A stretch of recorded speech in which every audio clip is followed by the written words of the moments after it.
제가 여러분보다 나이 많죠. 나이가 많아지면은 자연스럽게 의기소침해지거나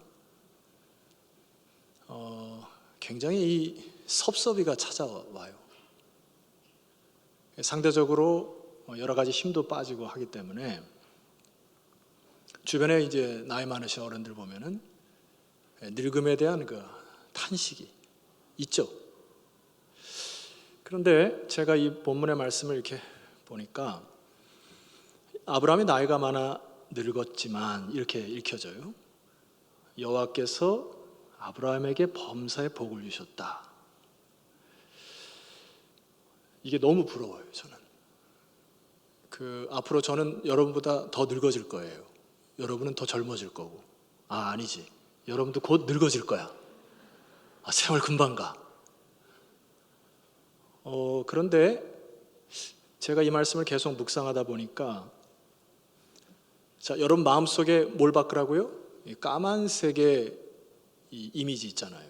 내가 인생을 살아갈 때 이런 이미지, 늙으면 이런 이미지, 그런 것들을 이제 바꿔야 될 필요성이 있다는 얘기예요.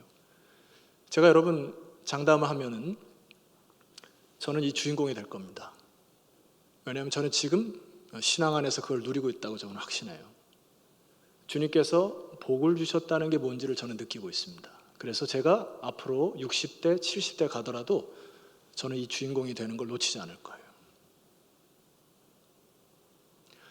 여러분도 그런 사람이 되었으면 좋겠어요. 이게 진정한 복임을 아셔야 됩니다. 여러분 그 아브라함이 제가 이제 대예배 때는 설교를 드렸는데 대부분 그 신앙 곡선이 있어요. 그게 처음에 믿음의 출발점이 있습니다. 그때는 다 떠나야 돼요. 떠나지 않고 하면 목표로 갈 수 없어요. 여러분 비행기를 타고 우리가 제주도를 갈 때 청년들은 나중에 우리 제주도 한번 갑시다. 응? 꿈은 꿀 수 있잖아. 나도 얘기할 수 있지. 비행기로 제주도로 갈 때 일단 집을 떠나서 첫 출발이죠. 그 다음에 비행기를 타고 이륙을 해요. 그 다음에 상승곡선을 타서 구름을 뚫고 올라가서 고공비행을 합니다. 마지막에 하강곡선이 있어요. 그 아브라함이 믿음의 여정을 출발하여 막 흔들리고 이렇게 쉐이키다고 막 떨렸던 때가 있어요. 그때가 이제 창세기 22장까지 전이에요. 근데 22장에 하나님이 아브라함을 시험하사 이런 표현이 있어요. 여기 시험하사라는 단어를 히브리어 보면은 나사라고 하는 단어인데 영어로 두 가지 표현을 씁니다. 첫 번째는 테스트예요. 이건 테스트는 또 다른 단어로 프루브라는 단어를 써요. 그러니까 하나님이 주어가 되면 하나님이 아브라함을 테스트하셔서 뭐 하시려고? 여러분 테스트를 왜 할까요? 하나님이 통과시키려고. 여러분 자전거라 그럴 뻔했어. 자동차 면허증 있는 분 있으시죠? 손을 들어보세요.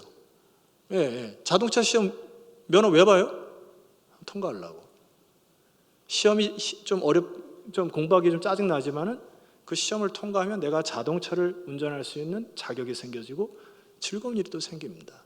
하나님이 아브라함을 시험하사라고 하는 것은 파지티브예요. 네거티브가 아닙니다.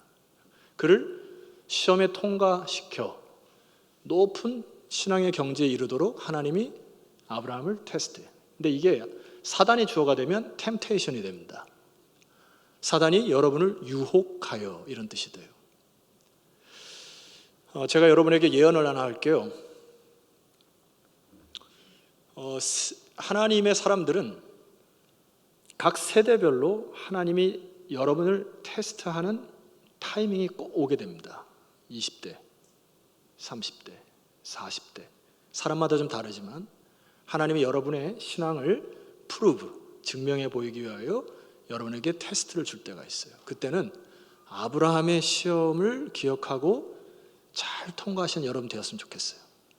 그게 상승곡선을 치고 올라갈 수 있는 거예요. 이것이 없으면 항상 그 자리예요. 이렇게 차작차작한 시냇가 옆에서 저 큰 바다가 무서워 못 들어가고 비행기 한번 못 타보고 그냥 그런 인생을 살아가는 인생 되거든요. 근데 제가 여러분에게 도전해요. 많은 표현을 여러분에게 드릴 수 없지만 저는 1절에 이 여호와께서 그에게 범사의 복을 주시는 감격을 누리고 있고 앞으로도 제가 60대, 70대 돼도 여러분 앞에 흔들리지 않을 겁니다. 왜냐하면 이 복이 진짜 복이기 때문에. 복이라는 단어를 많은 그리스도인들이 착각을 해요. 여러분, 복이라는 게 여러분 머릿속에 있으면 대부분 이 물질과 연관을 시킵니다. 그래서 우리나라 표현 말씀에 잘 산다 이런 표현이 있죠. 한번 얘기해 보세요. 잘 사냐? 옆에에게 잘 살고 있냐? 그 여러분도 그냥 잘 사는데 어른들은 저 사람 잘 산다 그러면은 돈을 많이 번다 이렇게 생각을 해요. 그거는 성경적인 복의 개념이 아닙니다. 여러분, 아브라함을 봅시다. 아브라함이 갈대아 우르를 떠나서 가나안 땅으로 들어갈 때, 갈대아 우르라고 하는 지역은 메소포타미아 지역인데, 지금 이제 지도가 없어서 좀 죄송합니다만은 그 메소포타미 문명이 고대 문명 중에 제가 이제 고고학 자료를 몇 개 보니까 참 놀라운 일이 발견돼요. 이때 당시에 그때 사람들이 아브라함 시절에 수세식 변소가 있었다는 거예요. 난 조금 놀랄 줄 알았어. 저는 어렸을 적에 그 퍼세식에 살았거든요. 그래서 이렇게 내 것을 볼 수 있는. 그리고 여름이 되면은 이렇게 이제 겨울이 되면은 이렇게 탑이 되는. 그래서 겨울에 도끼로 그것을 내가 깨야 하는. 그런데 살았어요, 이 현대인이.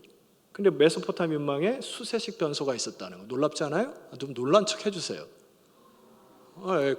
그래야 좀 맛이 나지. 하나 더 얘기할게요. 메소포타미아 문명에 이 하늘의 비를 받아가지고 이 관계 수로 있잖아요. 비의 라인이 집 앞까지 들어왔어요.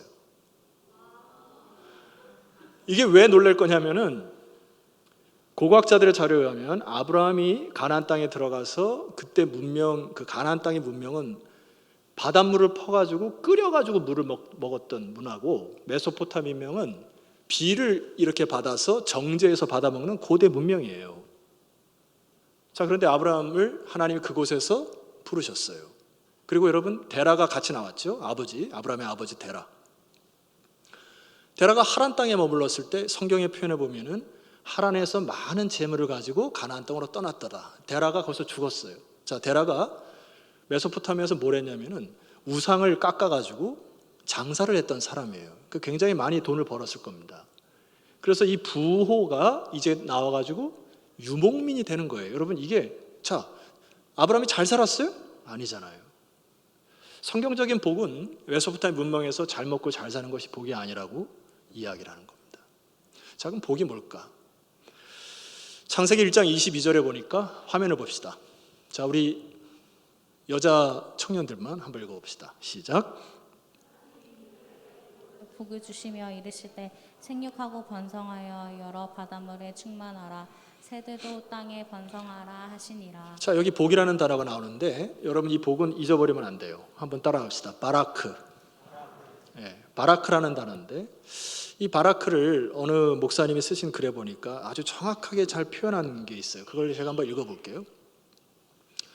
자, 읽어보겠습니다. 하나님께서 어떤 존재를 만드실 때에 그 존재가 하나님께서 의도하신 존재로서 존재하기 위해 필요한 모든 것.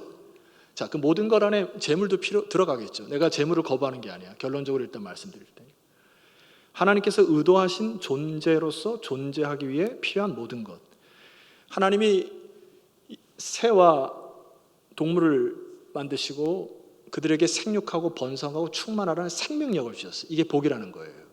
자, 복의 개념을 제가 동영상을 하나 준비했는데 잠시 쉬어가 보시죠. 재미있는 동영상입니다. 재밌지는 않고 좀 감동스러워요. 자, 이게 텍사스의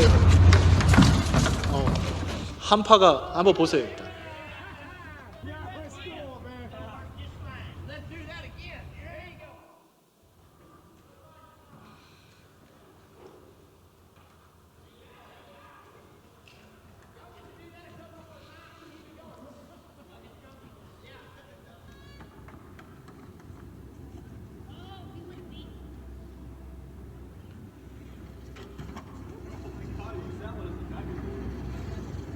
좀 이따 이 여자 웃음소리 아주 마음에 들어요.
여러분 바다거북 얼굴 표정 봤어요? 굉장히 행복해 보이죠. 자, 복이라는 게 뭐냐면 하나님이 의도하신 존재가 그 존재하기 위하여 필요한 모든 것을 공급해 주시는 것을 복이라 해요. 저 바다거북의 복은 뭐예요? 온도가 적절한 곳에서 헤엄치며 사는 것이 복이에요. 바다거북은. 그런데 갑자기 한파가 닥쳐가지고 이제 기절을 한 거거든요. 4천여 마리가 기절했답니다. 그래서 4천여 마리를 기절했는데 인간들이 가서 거기서 이제 바다거북을 수족관에서 방생하는 이 현장인데, 자, 복은 우리가 살아있는 이 생명력 자체가 복이고 감사라는 거예요. 여러분 믿으시는 거죠? 그래서 오늘 좀 여러 번 좀 귀찮게 할게요. 우리 친구들에게 살아있음에 감사하자 이렇게 하세요. 왜냐하면 자, 다시 잠깐 하나님이 적절한 온도 주시지 않으면 우리가 살 수가 없어요. 이 한파가 갑자기 우리 한반도 땅에 한 달 동안 눈 내려도 우리 살 수 없어요. 근데 이 모든 것을 하나님이 충족하게 여러분을 살아가게 하시는 거 복이라는 거 아셔야 됩니다. 아셨죠? 자, 그런 의미로 감사하세요. 옆집에게 내 옆에 앉아 주셔서 감사하고, 너의 에너지 때문에 감사하고, 어쩌고 저쩌고 감사하고, 감사하며 살아갑시다. 자, 그런데 1절을 다시 보세요. 아브라함이 나이가 많아 늙었고 여호와께서 그에게 범사의 복을 주셨다. 복을 누가 주셨다고 했습니까? 여호와께서. 자, 하나님이 주시지 않은 복은 복이 아닙니다. 많은 사람들이 이것을 착각을 해요. 그래서 이 복을 자기가 스스로 만들어 나가려고 합니다. 그래서 히브리 사람들은 복이다, 내가 복받았다 라는 것을 하나님이 나와 함께 하신다라고 하는 걸 이퀄 관계로 생각을 합니다. 하나님이 나와 함께 할 때 그것을 복이라. 자, 동물과 다른 존재의 인간의 의미가 있어요. 창세기 1장 28절 계속 강조해도 강조하고 싶은 단어입니다. 자, 한번 또박또박 읽읍시다. 천천히.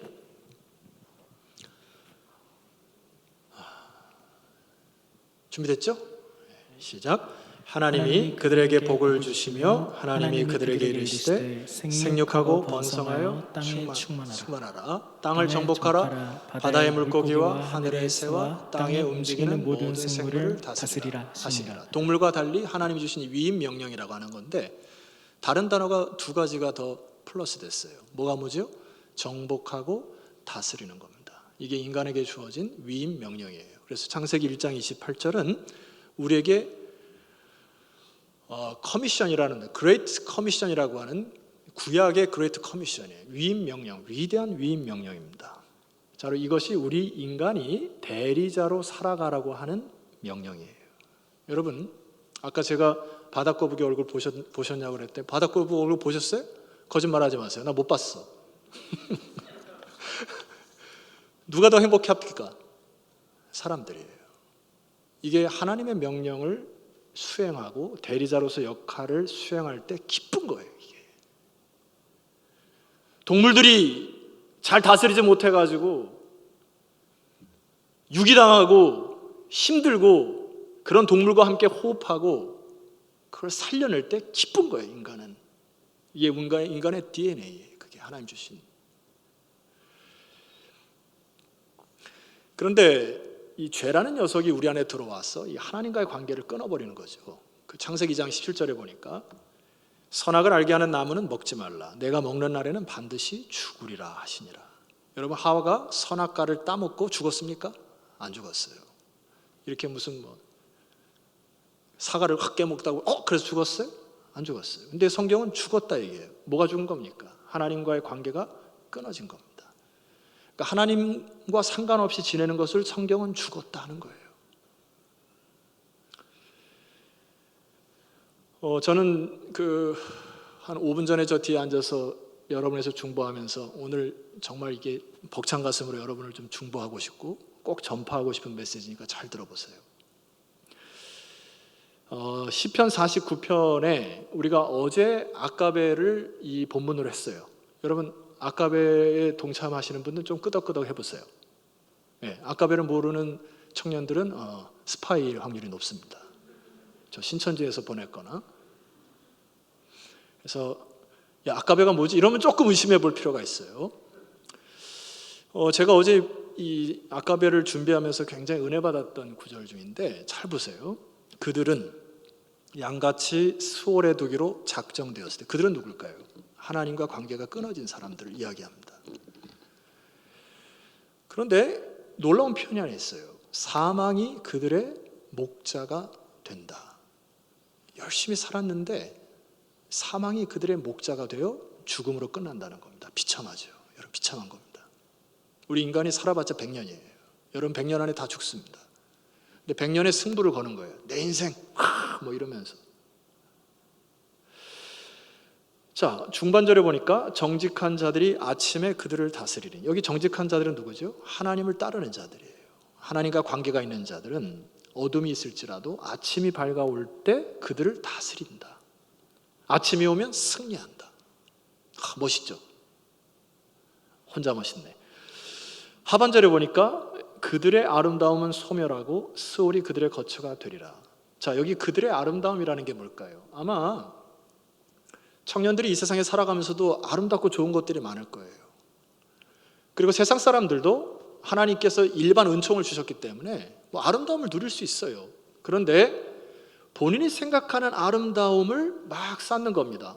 하나님과 관계없이 뭐 재물을 쌓기도 하고 스펙을 쌓기도 하고, 그 다음에 자기 이름으로 집을 얻기도 하고 자기 이름으로 땅을 갖기도 하고.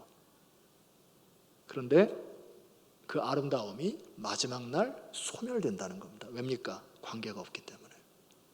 그리고 뭐라고 합니까? 수월이 그들의 거처가 되리라.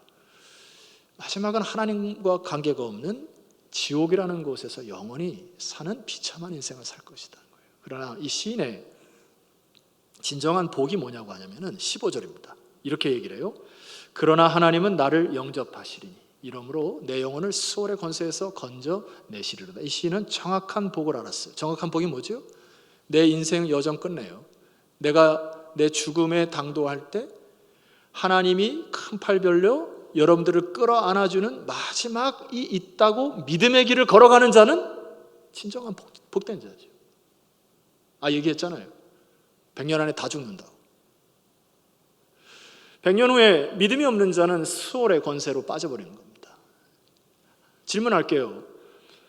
여기 수월이라고 하는 단어는 지옥이라는 단어도 되고 뭐 죽음이라는 단어도 돼요.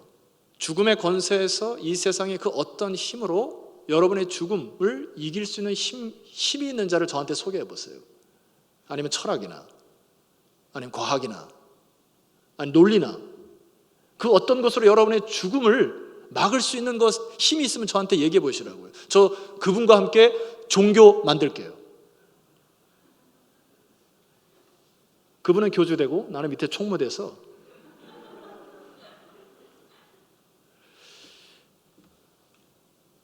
이 세상의 그 어떤 것도 수월의 권세에서 건져낼 만한 힘이 없습니다. 아멘입니까? 여러분이 믿는 하나님만이 수월의 권세에서 건져내신다. 이게 축복 아닙니까? 100년과 영원이에요. 계산을 해보시라고요. 따져보라고요. 기껏 살아야 100년입니다. 근데 왜 사람들이 미련하게 수를 계산을 못하냐고요. 100대 영원이라고요. 하나님이 갈대아 우르에서 아브라함을 건져낸 이유가 뭡니까? 진정한 복을 알려주기 위해서예요. 하나님이 의도하신 목적대로 살기 위해서. 그래서 아브라함을 끌어내어 믿음의 조상으로 삼으신 겁니다. 여러분 아까 얘기했죠? 비행기가 출발할 때 떠남과 이륙을 할 때 흔들림, 그리고 3단계로 고공비행을 할 때 아브라함에게 있어서 모리아산에서 독자 이삭을 바치는 사건이 나옵니다. 그때 하나님이 그에게 응답을 하세요. 아브라함이 칼로 자기 독자 이삭을 죽이려고 할 때 아브라함을 몇 번 부릅니까? 2번 불러요. 아브라함아, 아브라함아. 이게 성경에서 2번 부를 때는 긴박성을 나타내는 거거든요. 진짜 잡으려고, 참 이게 아브라함 말이에요. 진짜 칼로 잡으려고 하니까 천사가 막은 겁니다. 하늘에서 음성이 들려요. 이제야 네가 나를 경외하는 줄을 알았도다 하면서 아브라함을 그 테스트를 통과했다고 하나님이 저기서 박수 쳐주는 거예요. 여러분, 저는 개인적으로 믿음이라고 하는 정의를 경외라고 하는 단어와 동급으로 취급합니다. 이 영어 단어에 o라고 하는 단어가 있어요. 그래서 형용사로 awesome 그러면 굉장히 좋은 단어잖아요. 아브라함이 하나님을 경외하였다. 이게 무슨 뜻일까요? 비로소 내 인생의 주인이 나의 출발과 끝을 완수하실 분인 하나님이시라고 고백한 거예요. 그래서 자기가 갖고 있는 모든 소유도 주님의 것이므로 자기 아들을 감히 하나님께 그냥 드릴 수 있는 그 상태가 바로 아브라함의 믿음의 상태가 된 겁니다. 경외를 하면은 사람이 물질의 욕심이 없어져요. 왜 그런지 아세요? 모든 만물의 주인이 하나님 것입니다. 그래서 하나님의 허락을 맡으면 나는 사용할 수 있어요. 저는 그런 믿음의 배짱이 있습니다. 하나님의 모든 물질의 주인이시기 때문에 세상의 재리와 세상의 욕심에 일희일비하지 않아요. 아멘이죠. 이게 그리스도인이에요. 그리고 굉장히 겸손하게 됩니다. 내가 머리 숙일 자가 있다는 거, 그리고 나를 지켜본다는 자가 있기 때문에 굉장히 겸손해집니다. 경외하면. 자, 그래서 이 아브라함이 이 세상을 살면서 세상의 물질의 복이 내가 성공하는 것이 진정한 복이 아님을 깨닫고 그가 애쓰고 힘쓰는 장면이 오늘 24장이에요. 여러분, 24장이 할 말이 참 많은데 오늘 이 24장은 여러분 누구 얘기입니까?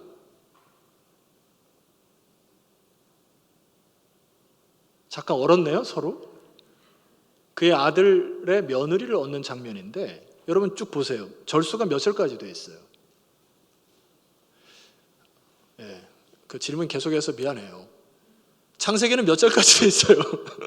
창세기는 50장까지 되어 있는데 1장부터 50장까지 쭉 보면 가장 절수가 긴 절수가 오늘 24장입니다. 여러분, 성경에서 반복을 하거나 절수가 길면은 강조의 율법이 있어요. 무엇을 강조하는가? 여러분이 관심 갖고 있는 이 결혼이라고 하는 부분에 대해서 굉장히 강조를 하는 거 잘 들어보세요. 2절 말씀 보시면은 제가 읽어볼게요.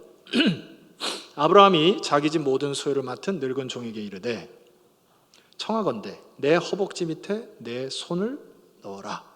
여러분 조금 의문 가는 문장이 있죠?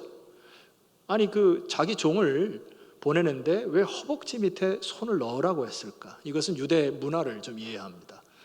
허벅지 밑이라고 하는 거는 히브리 언어를 정확히 보면 그 자세, 그 위치가 남자의 사타구니 밑을 얘기를 해요.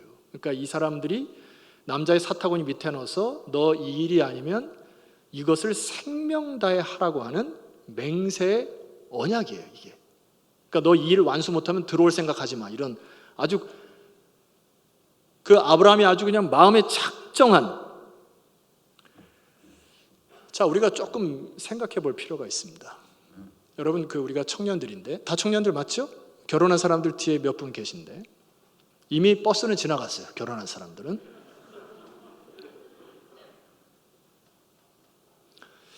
한 사람을 만나고 가정을 이루는 일이 이만큼 중요한 겁니다. 청년들이 배우자를 위해서 오랫동안 기도하셔야 돼요. 왜냐하면 두 가지 이유입니다. 이 일이 생명과 직결되는 일인과 동시에 약속의 유업을 이을 것이냐 말 것이냐에 대한 영혼과 직결되어 있어요. 그래서 저 때는 사실 최소 1년 동안, 적어도 1년 동안 배우자를 해서 중보하고 기도하는 일들이 우리는 트렌드였어요. 김선호 목사 때는 언제쯤 그랬어요? 몰라요?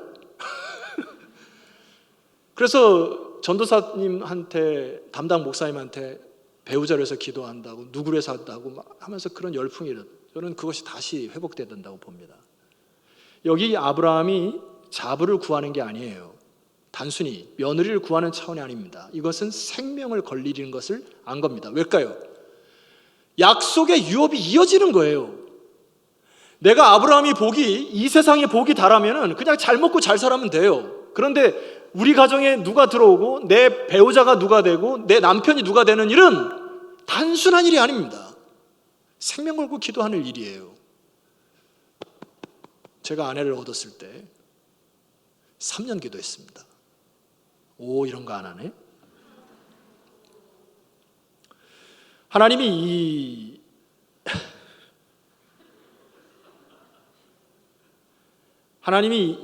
이 가정을 이루고 사람을 만나고 약속을 이어가는 일이 너무나 중요하기 때문에 우리 청년들이요, 지금부터 배우자를 위해서 기도하십시오. 아멘 하셔야죠. 자, 결혼 배우자를 택하면서 독특한 부탁을 하나 합니다. 그것이 3절 말씀인데요.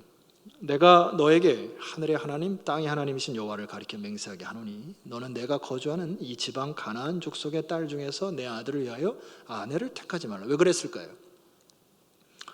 가나안 땅은 그때 당시에 하나님을 알지 못하는 이방 족속들이 살았던 시대입니다. 그러니까 거기에서 아내를 택하는 순간 그쪽의 문화와 어울려서 다음 세대를 잇지 못한다고 하는 위기 속에 있습니다. 그래서 가나안 족속 여인을 택하지 말고, 이런 뜻이고요. 이걸 뒤집어 보면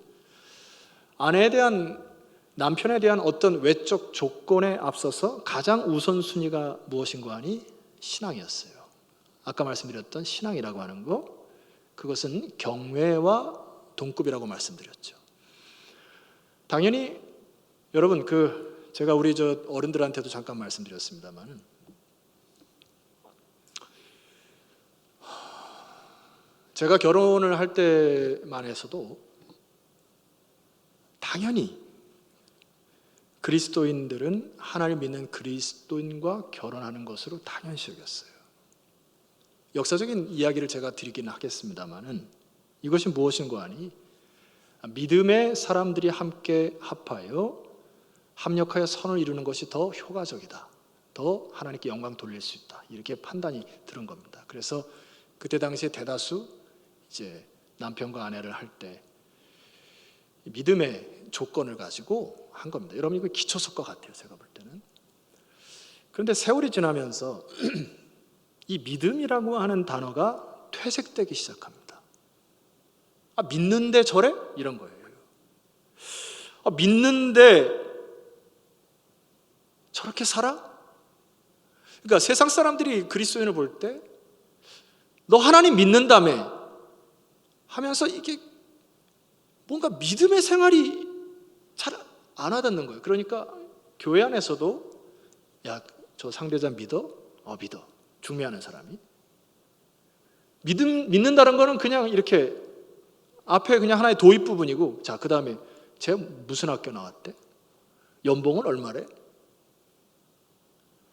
별 이상한 조건들로 치부되더니 어느 순간 믿음이 퇴색되기 시작하는 것을 저는 우려를 금할 수가 없습니다. 청년들이요, 하나님을 경외한다는 게 뭐예요? 하나님을 두려워하고 보이지 않는 하나님이 나의 일생을 지켜본다 할 때 내가 혼자 길을 가거나 수많은 유혹 속에서 감히 엄청난 죄를 질 수 있습니까? 저는 그렇지 않다 봐요. 하나님을 경외하는, 하나님을 예배하는 청년들이 이 세상 살아나갈 때 세상 사람보다 수준 낮은 상식 이하의 삶을 살 수 있습니까? 저는 그렇게 보지 않아요. 경외라는 건 그런 것이 아닙니다. 하나님을 예배하는 자는 내가 하나님께 예배 드릴 때나 집에 있을 때나 직장에 있을 때나 신실함이 똑같은 거죠. 믿음이면 된 거 아닙니까? 상대방의 연봉이 좀 후져도 하나님 믿는 사람들이라면 평생 동안 자기 직장에서 충성과 진실되이 그 직장을 일을 할 거예요. 어느 순간 연봉은 따라오겠죠. 가정에서 가장 중요한 것이 사랑이에요. 하나님을 경외하는 자가 결혼해서 평생 배우자를 준 그 사람을 사랑하지 않는다? 이상하잖아요.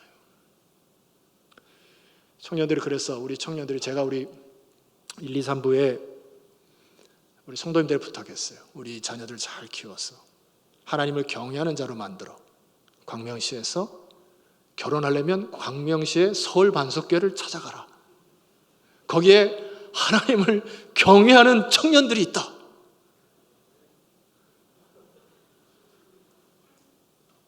이거면 되는 거 아니에요. 나머지는 함께 합쳐서 만들어가는 겁니다.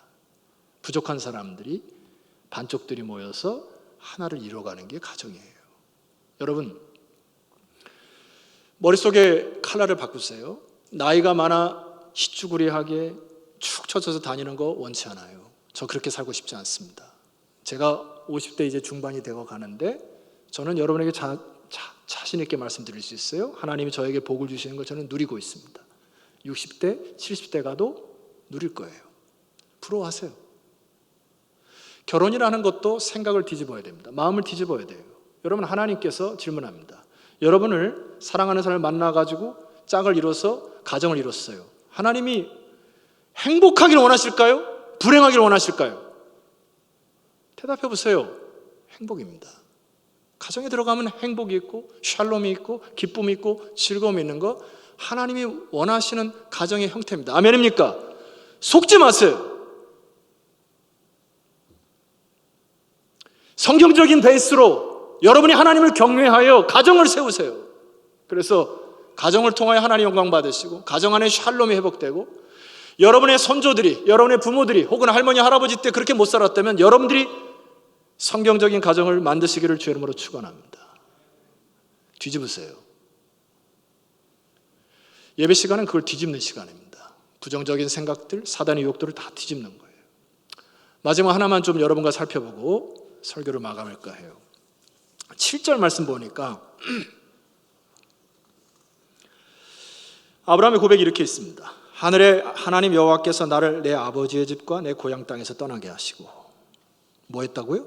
떠났어요. 아브라함도 내게 말씀하시며 내게 맹세하여 이르시기를 이 땅을 내 씨에게 주리라 하셨으니, 이 땅은 가나안 땅이에요. 그가 그 사자들보다 너보다 앞서 보낼지니라. 내가 거기서 내 아들 위하여 아내를 택할지니라. 자, 아브라함이 하나님을 경외함으로 인하여 따라오는 게 뭐가 있냐면 믿음의 충족성이 따라와요.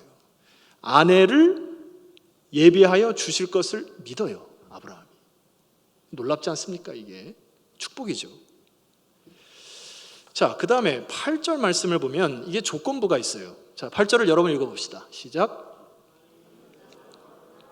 하지 아니하면 나의 이 맹세가 너와 상관이 없느니 오직 내 아들을 데리고 그리로 가지 말지니라. 이 이삭의 아내가 될 때의 조건이 하나 있어요. 그게 뭐라고? 말씀이 떨어질 때 바로 떠나는 자는 오케이, 이거거든요. 아마 엘리에셀, 여기 이제 종이 엘리에셀이라고 다 얘기를 하는데, 엘리에셀이 가나안 땅에서 메소포타미아에 가가지고 거기 있는 살은 이제 후손들이 살고 있겠죠. 그래서 아브라함의 얘기, 하나님 얘기, 언약 얘기를 막 해서 지금 내가 이 여인을 데리고 떠나려고 하는데 어떻습니까? 그랬더니 그 친족들이 잠깐 주저해요. 이제 떠나면 영 볼 수 없으니까 며칠만이라도 유하게 하라, 한 달만이라도 유하게 하라, 이렇게 얘기를 해요.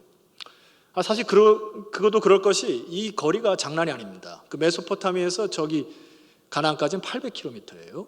그러니까 우리나라로 따지면은 제가 계산해 봤더니 부산에서 신의주까지, 별로 이렇게 놀라지도 않는데, 그때 당시에 이제 이 늙은 종이 낙타 10피를 끌고 여인과 가는 그 거리는 한 달을 가야 됩니다. 한 달을 가야 되는데 이제 가면은 못 돌아오는 상황이에요. 근데 여기에 이제 뭐 거두절미하고 놀라운 표현이 하나 있습니다. 자, 24장 54절로 한번 내려가 볼게요.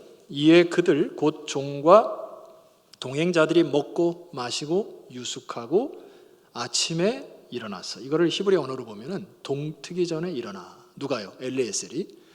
하나님께서 자기에게 주신 주인의 뜻을 받들기 위해 참 충성된 엘리에셀이 아브라함의 곁에 있습니다. 야, 저는요 이게 축복의 증거 중에 하나라고 봐요.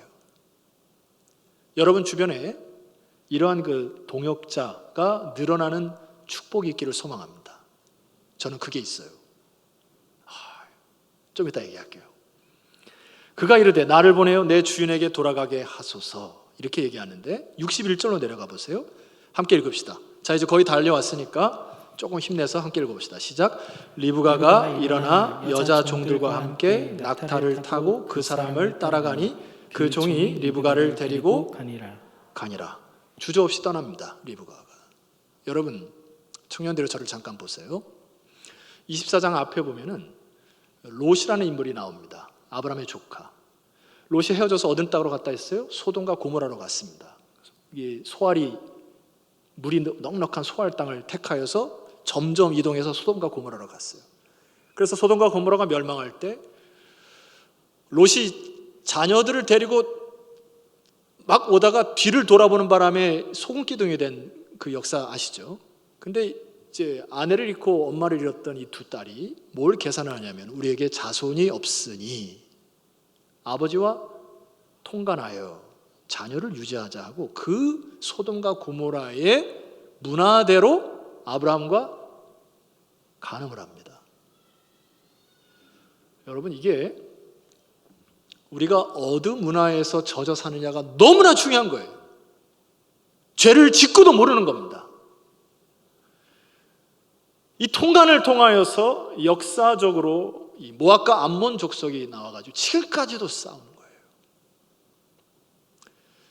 제가 여러분에게 말씀드리고자 하는 건 이것입니다. 롯은 하나님의 불로 멸망하는 소돔과 고모라 성을 보고도 떠나지 못합니다. 자녀들도. 그런데 여기 리브가는 메소포타미아를 결단하고 떠나요. 청년들, 다시 한번 제가 설명할게요. 믿음의 높은 고공비행을 하기 위해서는 내가 서 있는 세상의 가치에 발을 디디고 있는, 혼용되어 있는 여기에서 떠나지 않으면 믿음의 역사를 볼 수가 없습니다. 자, 그 증거가 오늘 67절 마지막인데요. 제가 읽어드릴게요. 이삭이 리브가를 인도하여 그의 어머니 사라의 장막으로 드리고 그를 맞이하여 아내를 삼고 사랑하였으니 이삭이 그의 어머니를 장례한 후에 다 같이 읽어볼까요? 시작. 위로를 얻었더라. 자, 이삭이 왜 이게 좀 큰 마음의 아픔이냐면 어머니가 3년 전에 돌아가셨고요. 아버지가 이제 거의 돌아가실 날이 다 다가왔어요. 나는 어떻게 살아가는가 하는데 아브라함의 결단과 아브라함의 믿음의 행보로 인하여 이삭이 다시 믿음의 행보를 갈 수 있는 믿음의 유산을 이어 아내를 통하여 위로를 얻고 새로운 믿음의 계보를 시작하는 그 위로를 얻는 축복을 얻습니다. 가깝게는 여러분들이 이제 곧 결혼을 할 거잖아요. 아멘 해야지. 제가 결혼을 해보니까 저는 좋아요. 우리 형은 58년 개띠인데 아직 결혼을 못했어요. 우리 형하고 저하고 비교해도 결혼을 해야 될 것 같습니다.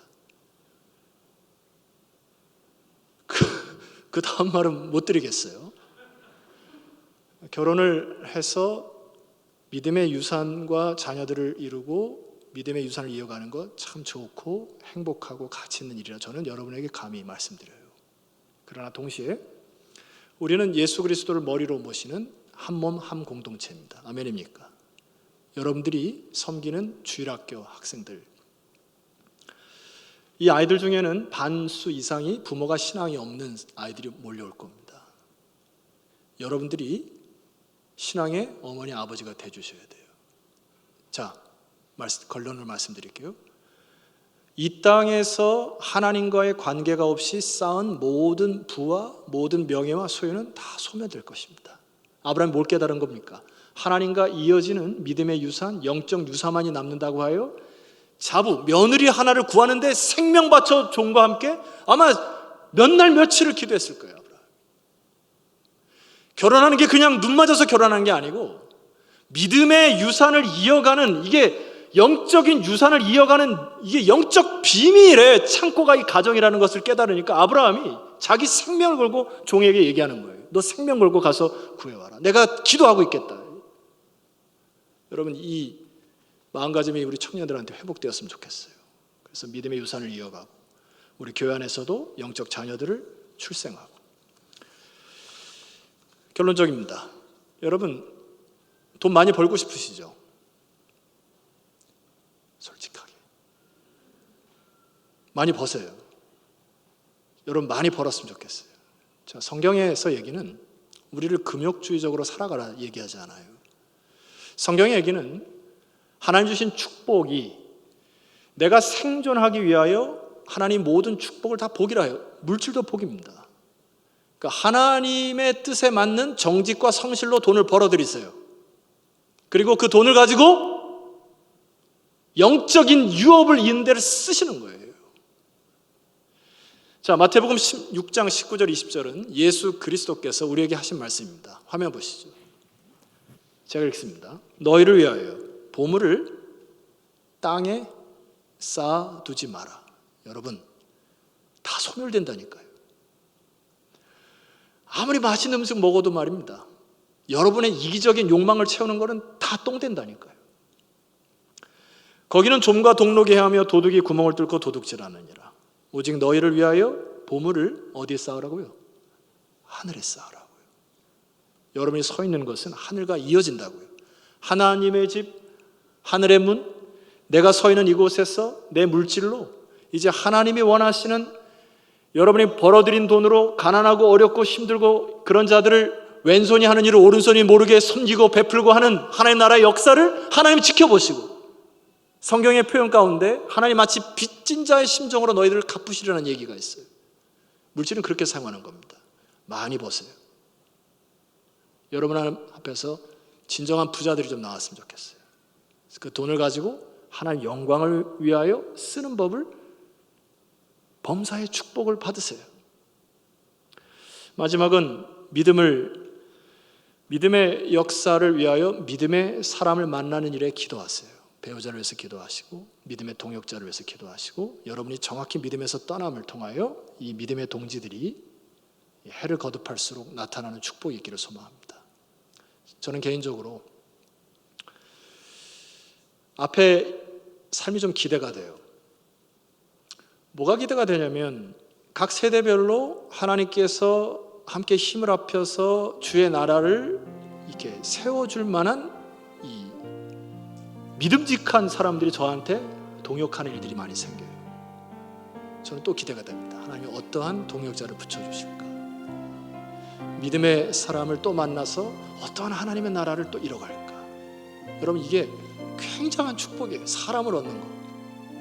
여러분이 그 축복의 대열에 동참했으면 좋겠습니다.